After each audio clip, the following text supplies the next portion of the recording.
Ladies and gentlemen, federal employees, if you are a dual status technician with the federal government, this is the video for you. If you're just a normal FERS federal employee and dual status technician doesn't sound right, that doesn't sound like something you are, then you're welcome to watch this if you want, but it does not apply to you. So there's many different names for this position, this status. There's military reserve technician, there's air reserve technician, National Guard technician. There's lots of different names for this sort of status, but they all have basically the same retirement rules. Now, we're going to dive in today. If you're new here, welcome. My name is Dallin Haas, my financial planner who serves federal employees. And you as dual status technicians are federal employees. You, of course, are involved with the reserves side as well, which we'll dive into what that actually means for your retirement and the benefits and things you have to know and understand about this type of retirement. So without further ado, let's dive right in.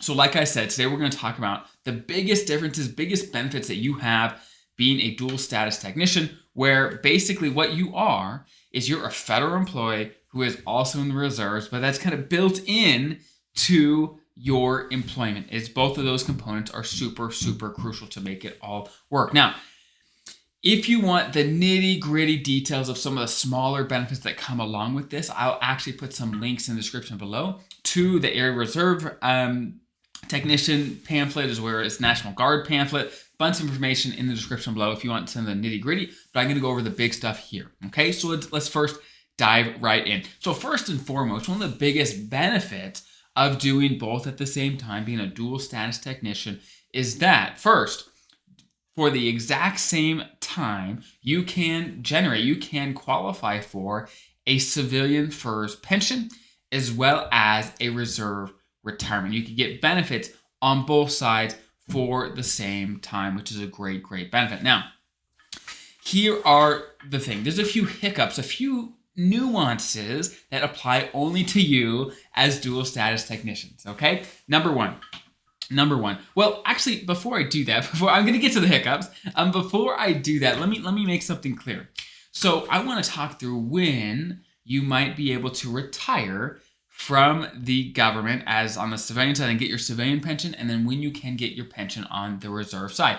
The reserve side is generally pretty simple. Most people qualify at age 60 is when they can turn their reserve pension on, okay?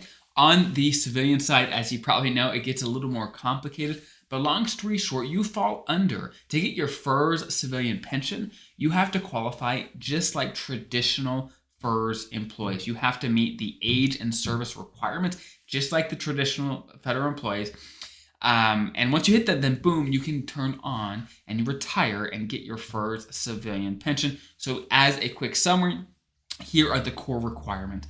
To get a full pension without reductions, without waiting, without anything, you have to hit your MRA, your minimum retirement age, with at least 30 years of service, or if you are 60 with at least 20 years of service, you're good. Or if you're age 62 with at least 5 years of service, then you're good as well. If you hit any one of those requirements, those eligibility requirements, then you're good to go. You can retire and get your FERS civilian side of your pension right away without any issues, without any hiccups, without any issues there.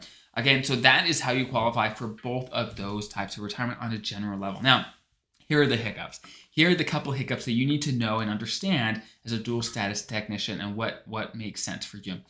First and foremost, as a dual status technician, you are not eligible for the 10% bonus that traditional FERS get to their pension by working till age 62 with at least 20 years. So if this is brand new to you, then it's probably not a big deal. But if you did know already, traditional FERS employees, normal FERS employees, if they work and they're age 62 with at least 20 years of service, their pension gets a 10% bonus. It gets basically 10% bigger by making it to that point.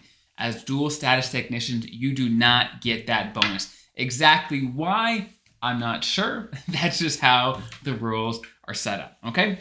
That's that. Now, one of the other nuances is you cannot buy back any concurrent military service. So any military service you get during this time cannot be bought back, which if for other federal employees, they have more ability to buy their military time back, okay?